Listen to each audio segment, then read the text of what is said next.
기도합니다. 아멘. 오늘 우리 책 이제 4권의 마지막 시간입니다. 오늘은 144페이지 13번째 이제 시편에 관한 말씀입니다. 다음 주부터는 구약 5권 이제 예언서 쪽으로 나가게 되는데요. 뒤에 책이 있으니까 가시면서 가지고 가시고 또 구매하시면 되겠습니다. 오늘은 144페이지 하나님의 백성이 시편으로 노래하다입니다. 보통 시가서라고 하는데요. 시편, 잠언, 전도서 그리고 욥기까지 집어넣으면 시가서 혹은 지혜서라고도 할 수 있습니다. 이런 부분들을 우리가 쭉 몇 주 동안 다루고 있습니다. 오늘은 이제 시편에 관한 내용입니다. 우리 신학적 주제 같이 읽으면서 시작하겠습니다.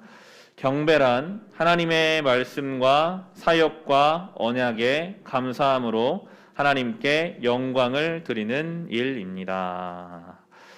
시편은 여러 주제가 있으나 가장 중요한 것은 경배 드리는 것, 찬송하는 것인데요. 오늘날 우리는 시편으로 기도하고 찬양하는 법을 잊어버린 세대입니다. 아마도 교회 역사상 처음으로 시편이 개인적인 헌신이나 공동 예배의 기초로 쓰이지 않는 시대일 것입니다. 그 때문에 초대교회를 비롯한 이전 시대 그리스도인들과 보조를 맞추지 못하게 되었습니다. 사도들은 구약의 어떤 책들보다 시편을 더 많이 인용했습니다. 그들에게는 당대의 사람들의 기도서에 담긴 운율과 시와 신학이 풍부했습니다.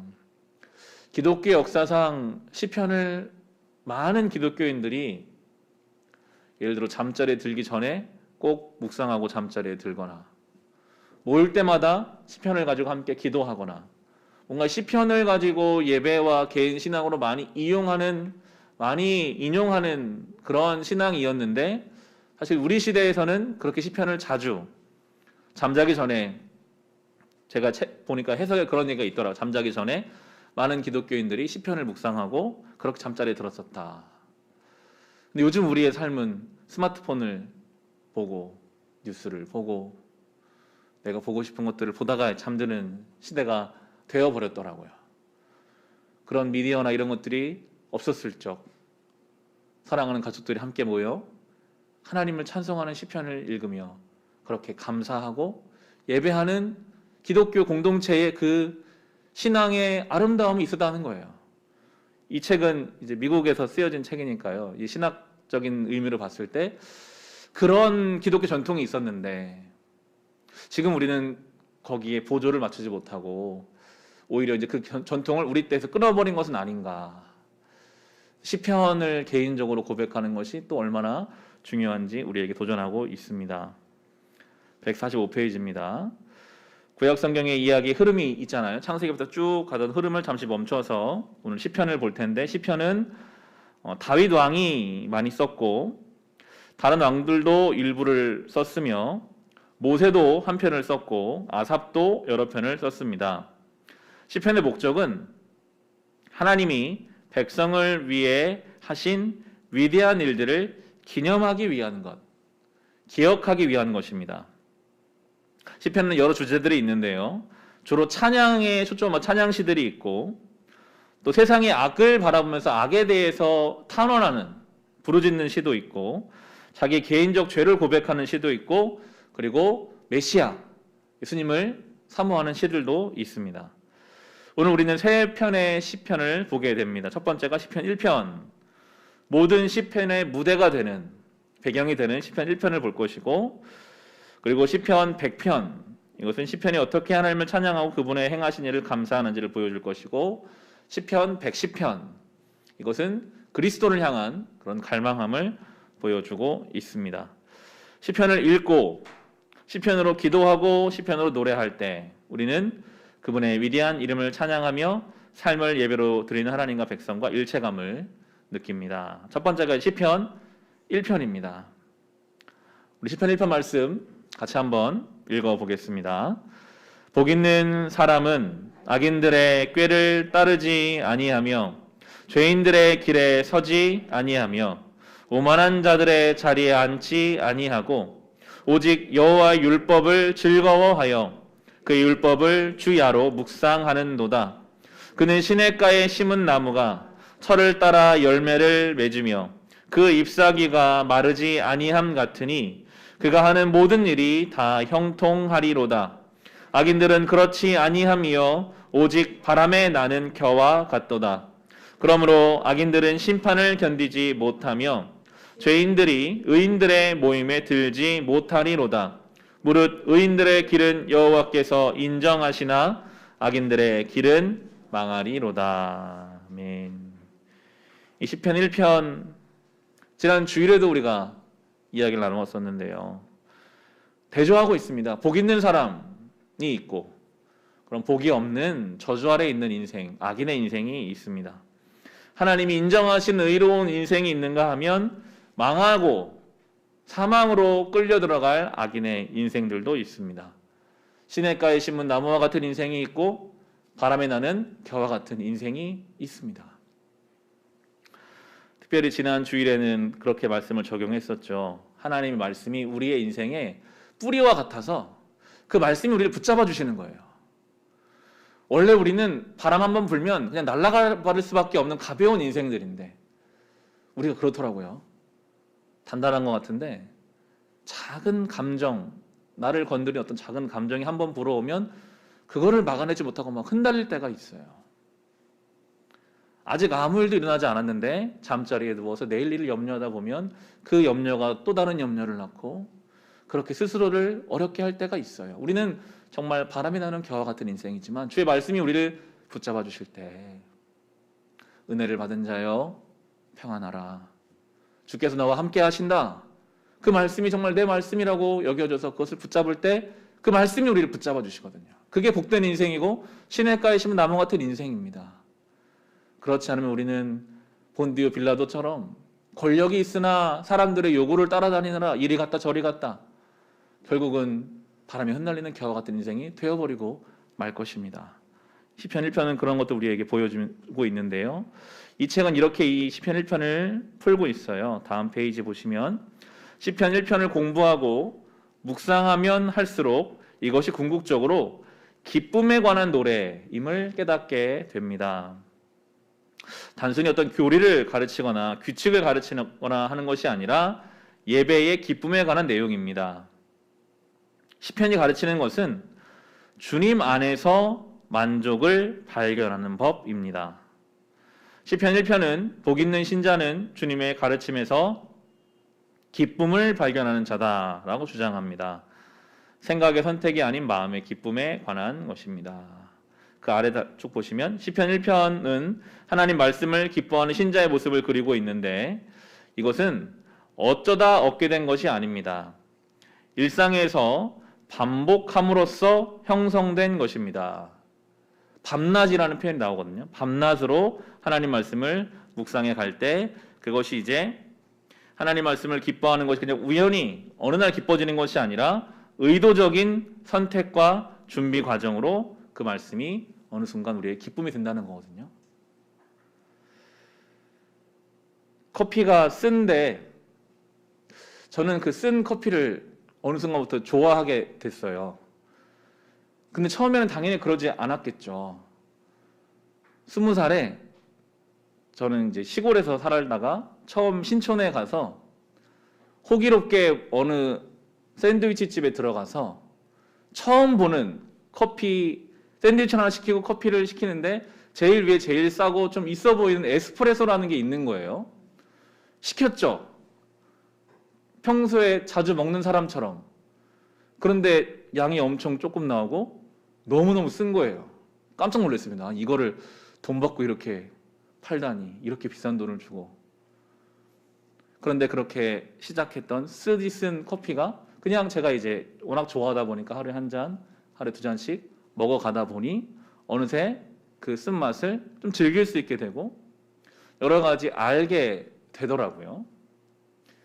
일상 속에서 무언가를 반복하다 보면 처음에는 맞지도 않고 이해도 안 되고 불편했던 어떤 것이 내가 좋아하는 마음으로 반복하다 보면 어느새 그것이 나에게 익숙해지고 즐길 수 있게 되고 거기에서 좀 더 알아가게 됩니다. 자기의 어떤 세상적 취미도 그러할진데 하나님 말씀이 처음부터 재밌고 즐겁고 편한 사람이 누가 있을까요? 무슨 말인지 어렵잖아요.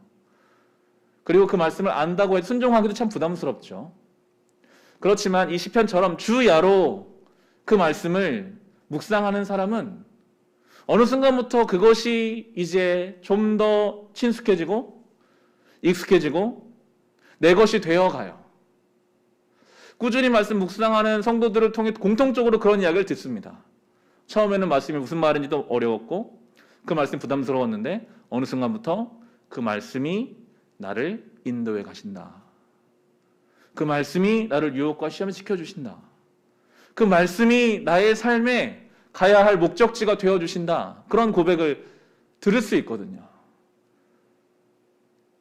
이 책이 강조하는 것처럼 의도적인 선택과 준비 과정이 필요합니다. 매일 꾸준히 밤낮으로 주의 말씀 묵상하는 시편의 이 기자처럼요. 시편은 더 나아가서 우리의 신앙과 하나님 말씀은 일상생활의 동반자입니다. 시편은 단순한 스트레스 해소법 그 이상입니다. 시편은 우리에게 하나님과 그분의 구원을 다시 가르쳐 줍니다. 주님을 기뻐하며 그분의 길로 행하도록 돕습니다. 주님을 기뻐하지 않고서는 그분의 길로 행할 수 없습니다. 주님을 기뻐하기에 주님의 길을 걷고 그분의 길로 행함으로써 우리 기쁨이 주 안에 있음을 나타냅니다. 또한 우리는 열매 맺기를 원함으로써 주님께 집중합니다. 자기 자신을 위해 물질적 번영을 얻으려는 게 아니라 하나님 나라를 위해 열매 맺는 풍요롭고 영적인 삶을 살고 싶은 것입니다. 신앙의 길은 그런 것입니다. 기쁨의 내용이 달라져 가는 것, 삶의 목적이 달라져 가는 것. 내가 주님의 은혜라는 그 시냇가에 심겨진 나무구나. 그걸 깨닫고 날마다 뿌리를 내리고 열매 맺기를 힘쓰는 것. 그렇게 우리가 바뀌어져 가는 것이 이 날마다 시편을 묵상하고 말씀 묵상하는 우리의 삶의 유익이 되는 것이죠. 바라기는 정말 신앙생활이 이거 해야 되는데 그냥 부담스럽고 무겁고 억지로 끌려가듯이 하는 신앙생활이 아니라 이 책이 지금 말하는 것처럼 정말 기쁨으로, 감사로, 즐거움으로, 내 삶의 가장 큰 유익과 만족으로 그렇게 신앙의 길을 걸어갈 수 있기를 주의 이름으로 축원합니다. 이제 두 번째는 시편 100편입니다. 하나님의 백성은 그분의 성품과 하신 일을 기념합니다. 우리 시편 100편 같이 읽어보겠습니다. 온 땅이여 여호와께 즐거운 찬송을 부를지어다. 기쁨으로 여호와를 섬기며 노래하면서 그의 앞에 나아갈지어다. 여호와가 우리 하나님이신 줄 너희는 알지어다. 그는 우리를 지으신 이요 우리는 그의 것이니 그의 백성이요 그의 기르시는 양이로다. 감사함으로 그의 문에 들어가며 찬송함으로 그의 궁정에 들어가서 그에게 감사하며 그의 이름을 송축할지어다. 여호와는 선하시니 그의 인자하심이 영원하고 그의 성실하심이 대대에 이르리로다. 아멘. 이 시편 100편은 감사함으로 그의 문과 찬송함으로 그의 궁정에 들어가도록 어떤 준비를 하라, 예배를 위한 준비에 대해서도 강조하는 시입니다. 다음 페이지 보시면 백성들은 성전에 들어가면서부터 마음과 영혼으로 찬양을 했습니다. 그러면서 이 저자의 할아버지 이야기를 하죠. 저희 할아버지는 예배가 시작되기 45분 전에 도착해서 정신을 가다듬고 마음을 준비하셨습니다. 예배 드리기 전에 먼저 준비되어 있어야 한다는 것을 아셨기 때문입니다. 그런데 아이들과 함께 예배에 참석하는 저희 부부에게는 준비하는 것이 어려운 일입니다. 더욱이 모두가 제 시간에 준비를 마치기는 현실적으로 불가능합니다. 저희 부부는 늘 같은 문제에 부딪히지만 우리 마음과 아이들의 마음을 준비하는데 도움이 될 만한 삶의 리듬을 찾기 위해 최선을 다하고 있습니다. 준비는 그 사람과 그 사람이 처한 상황에 따라 다를 수 있습니다. 그러나 준비해야 하는 것은 분명합니다. 이 삶의 리듬이라는 말이 저는 와닿더라고요. 다 다르죠. 편안하게 좀 더 일찍 얼마든 자유롭게 나와서 예배를 준비할 수 있는 사람이 있는가 하면 지금 이 사람처럼 뭔가 아이나 가족들을 데리고 나와야 하는 경우들도 있으니까요. 다 상황마다 다릅니다. 중요한 것은 내가 알거든요. 내가 어떻게 하면 제일 예배에 좀 잘 집중할 수 있는지를 반복해서 해보다 보면 알아요. 저는 가급적 토요일에 일찍 잠을 좀 편안하게 잘수록 주일이 훨씬 집중이 잘 되더라고요. 그런 사람 일찍 자야죠. 내가 뭔가 최선을 다해 하나님 앞에 예배 드리기 위해 노력하는 것이 필요합니다. 시험을 치더라도 시험 시간 바로 전까지도 계속 그 안 외워지는 거 끝까지 적어보고 외우다가 시험 치러 들어가거든요. 뭔가 그렇게 해서라도 시험을 준비하는 것처럼 우리가 어떻게 내가 하나님 앞에 예배를 제대로 드릴 수 있을까? 그것들을 고민하고 나아가는 사람은 은혜를 경험할 것입니다. 이 아래에 있는 두 질문이 그런 거예요. 우리가 뭔가 느껴지지 않을 때, 마음이 냉랭한 것 같을 때 어떻게 해야 할까요? 그때 이런저런 시도를 해봐야 합니다. 이렇게도 해보고 저렇게도 해보고. 믿음의 동역자들에게 이야기할 수 있어요. 내가 요즘 예배가 잘 안 드려지는데 예배 생활 어떠세요? 은혜를 누리고 있는 사람에 가서 물어봐야 돼요. 어떻게 그러면 그런 은혜를 누리고 계세요? 그러면서 이렇게 저렇게 시도해봐야 합니다. 우리의 몸이 아픈데 난 그냥 아픈가 보다. 가만히 사람이 어디 있겠습니까? 병원에 다니고 잘한다는 데 쫓아다니겠죠. 우리 예배가 잘 드려지지 않는 것은 영적으로 병들어 있는 것이요. 거기서 우리가 어떻게든지 그것을 깨기 위해서 노력하고 삶의 리듬을 찾고 방법을 강구해야 합니다. 구하라. 그러면 찾을 거라고 하셨습니다. 문을 두드리면 열릴 거라고 하셨거든요. 은혜를 사모하는 자에게 하나님께서는 베풀어 주실 것입니다. 20편 100편의 경우에는 다음 페이지 보시면 149페이지 하나님의 성품과 사역을 기념하는 시편. 주님이 우리를 지으셨다. 우리는 그의 양이다. 그러면 주님이 우리 창조자시고 주님이 우리의 목자라는 이야기잖아요. 이렇게 정확하게 주님과 우리 관계를 이야기해주는 시편이죠. 모든 시편과 마찬가지로 하나님에 관한 우리의 견해를 형성해 줍니다. 기억은 예배의 주요 목적 중 하나입니다. 슬픈 시편들조차 하나님과 그분의 약속을 상기시킵니다. 하나님 말씀하시고 행하신 것들을 사람들에게 상기시키기 위해 시편 기자 선택한 방법이 바로 기억입니다. 성만찬도 결국 너희는 내가 한 것을 기억하라. 시청각으로 기억하라는 거거든요. 왜 기억하고 기념해야 합니까? 우리는 교회 주차장을 떠나기도 전에 벌써 십자가 부활을 잃어버린 사람처럼 살아가는 사람이니까요. 얼마나 쉽게 은혜를 잊는지요. 1만 달란트 탕감받은 그 종이 탕감받고 나오면서부터 그거 잊어버렸잖아요. 그러니까 자기에게 조금 빚진 사람 가서 멱살잡이 합니다. 내가 받은 은혜를 알지 못하고. 내가 받은 은혜를 알면 그렇게 할 수 없거든요.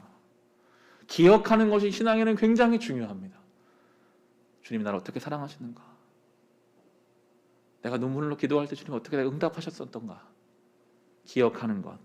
그것이 예배의 중요한 내용이고 시편도 계속 그렇게 주님에 대해서 주님이 행하신 일들에 대해서 바라보라 라고 우리의 시선을 주님께로 돌리고 있습니다. 사람이 예배를 드리는 행위는 하나님께 응답하는 것으로서 이것이 우리를 만들어가 우리의 관심을 제자리에 하나님께 두게 하는 것이죠. 요즘 우리가 복음서를 쭉 읽어가기 때문에 특별히 마가복음에 있는 거의 대부분의 내용은 마태복음에 있는 내용이에요. 그러니까 우리 마태와 마가를 우리가 읽었을 때는 겹치는 게 많아요. 겹치는 내용이 많은데도 예수의 십자가의 누구를 너무 잘 알고 있는데도 또 그 십자가의 내용을 묵상하면 그 힘이 되더라고요. 아, 주님 죽으셨는데, 주님 다시 사셨는데.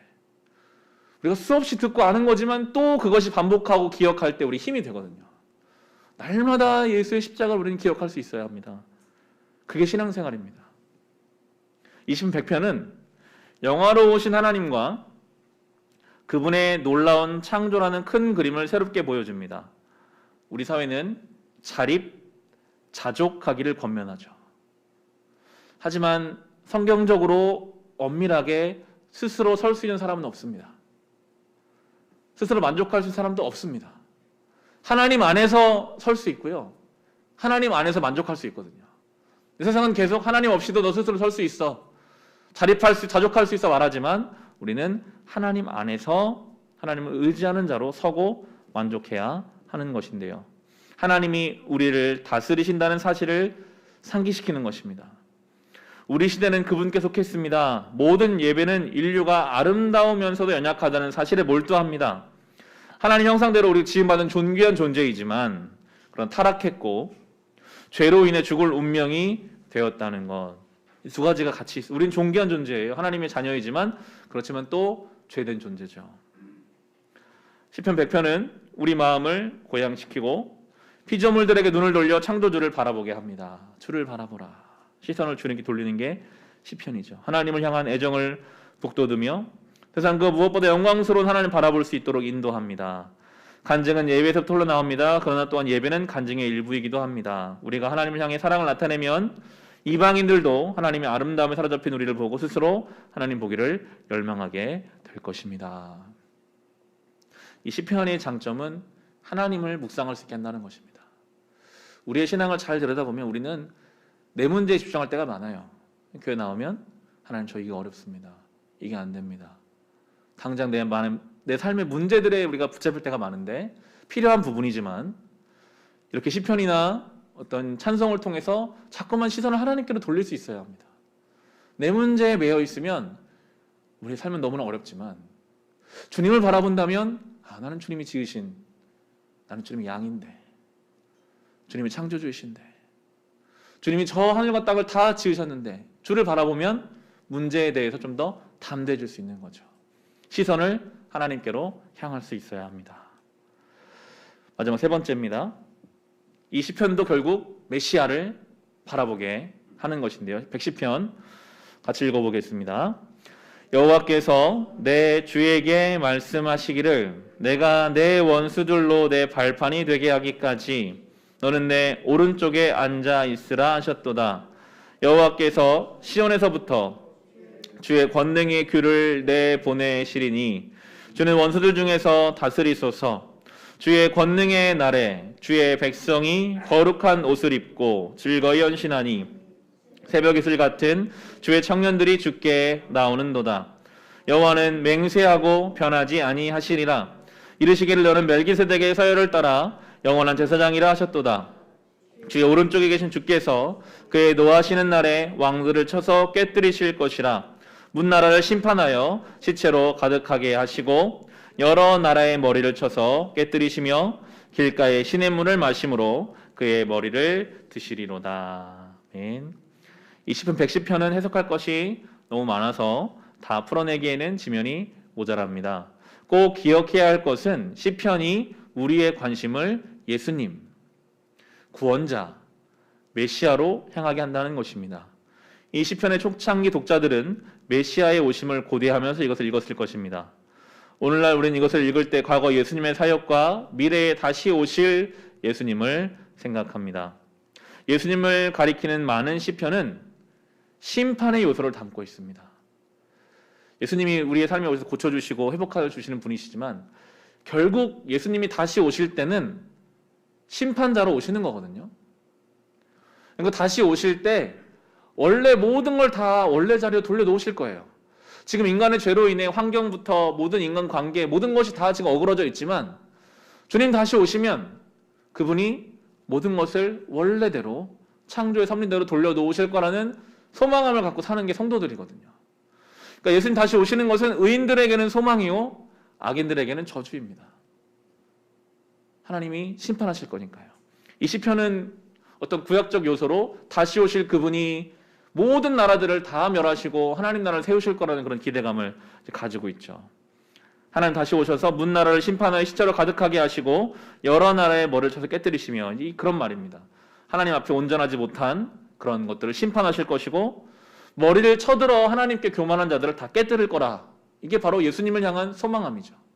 이 소망을 가지고 우리는 오늘을 사는 거거든요. 연일 들려오는 뉴스는 우리의 마음을 무너뜨리잖아요. 뭐가 진실인지, 누구를 믿어야 하는지, 어떻게 살아가야 하는지. 우리는 주님께 소망을 두고 오늘을 살아가는 사람들이 되어야 한다고 이 시편은 이미 우리에게 보여주고 있습니다. 하나님의 심판은 즐겁게 맞이하기 참 어렵죠. 심판은 참 무서우니까요. 그렇지만 우리가 이 세상의 불의함을 맛보면 맛볼수록 정말 정의로운 세상을 우리는 갈망하게 됩니다. 우주의 공의로운 심판관이신 하나님이 세상에 공의를 베푸실 때 그 억울함을 신원해 주실 것입니다. 개인적인 여러분이 정말 선한 의도로 믿음으로 사는데도 뭔가 악한 자들이 우리를 이용하고 우리를 욕하고 우리를 모함한다면, 그것이 잘 풀어지지 않는다면 하나님이 그것을 신원해 주실 겁니다. 그 소망을 가지고 우리 오늘 사는 거예요. 너무 분노할 것도 너무 억울할 것도 없어. 주님은 아시니까요. 인간적인 방법으로 악을 악으로 갚은 것이 우리 방법이 아닙니다. 하나님께 맡겨드리는 거죠. 시편 기도처럼 우리도 예 주님 오셔서 열방을 심판해 주십시오 라고 말하면서, 전에 십자가에 못 박혔다가 우리의 죄를 위해 돌아가시고 새 생명 승천한 예수님이 우리 심판관이심을 우리는 기억해야 하는 것입니다. 초대교회 공동체는 그래서 예수님 오시기를 늘 사모하며 기다렸어요. 너무 이 열악하니까요. 로마의 합제 아래서 믿는 자들이 막 끌려가고 죽고 억울하고, 주님 다시 오시기를 사모하는 사람들로 하루하루 살아가는 거죠. 결론입니다. 시편은 예수님이 즐겨 쓰시던 찬송가 책이었습니다. 예수님 저희들과 함께 시편을 노래하기도 하셨고, 구약의 단 어떤 책보다 시편을 많이 인용하기도 하셨습니다. 시편은 단순히 예수님의 것이라기보다 그분에 관한 책입니다. 시편 전체가 결국 예수님의 주제로 연결될 수 있죠. 시편에서 그리스도를 발견할 수 있으면 얼마나 좋은지요. 그리스도 안에 있는 우리에게는 그분의 찬송가 책이 곧 우리의 책입니다. 우리는 그분에 관해 노래하고 그분께 노래하며 천천히 그러나 확실히 그분을 닮아갑니다. 시편을 무시하지 마십시오. 시편은 우리에게 예수님을 보여줍니다. 그 아래 박스가 시편의 주제들을 다시 한번 정리해 줍니다. 시편은 삶의 다양한 범위를 다룹니다. 시편을 통해 주님의 선하심, 주님의 은혜를 우리는 찬양할 수 있고요. 시편을 통해 우리의 죄를 고백할 수도 있고요. 시편을 통해 이 세상에 깨어지고 의롭지 못한 것을 슬퍼할 수도 있습니다. 예수님은 이 땅에 오셔서 세상의 고통과 깨어짐을 얻게 해주시고 그분의 백성과 함께 시편을 부르셨습니다. 예수님은 시편을 노래하실 뿐 아니라 시편을 궁극적으로 드러내시는 왕이 되시는 거죠. 적용에서는 우리가 해볼 것이 있다면 첫 번째, 좀 어떻게 우리가 시편을 자주 좀 묵상해 볼 수 있을까요? 개인적으로 시간을 정해서 시편을 묵상하셔도 좋고, 어렵다면 시편으로 된 찬송도 참 많거든요. 저도 이걸 준비하면서 시편 찬송하고 유튜브에 쳐보니까 시편 찬송을 모아놓은 것도 많이 있더라고요. 그 시편의 찬송들을 같이 부르는 것도 우리에게 큰 힘이 될 것이고, 시편은 우리가 묵상해 보면 결국 삶의 고백이거든요. 대부분 억울한 데서 막 나와요. 하나님, 저 원수들을 어떻게 좀 해주십시오. 제가 억울합니다. 그 삶에 치열하고 믿음으로 살지만 현실은 변하지 않고, 그러나 또 자기의 존재는 죄스럽고, 뭔가 그런 어려운 중에서 시편의 고백이 나와요. 결국 우리의 삶도 시편으로 주님 앞에 드려질 수 있습니다. 우리의 삶의 고통도, 반복되는 삶 속에서 잃어버린 열정도, 그 모든 것도 다 하나님 앞에 시편으로 믿음의 고백을 드릴 수 있는 저와 여러분 될 수 있기를 주 이름으로 축원합니다. 우리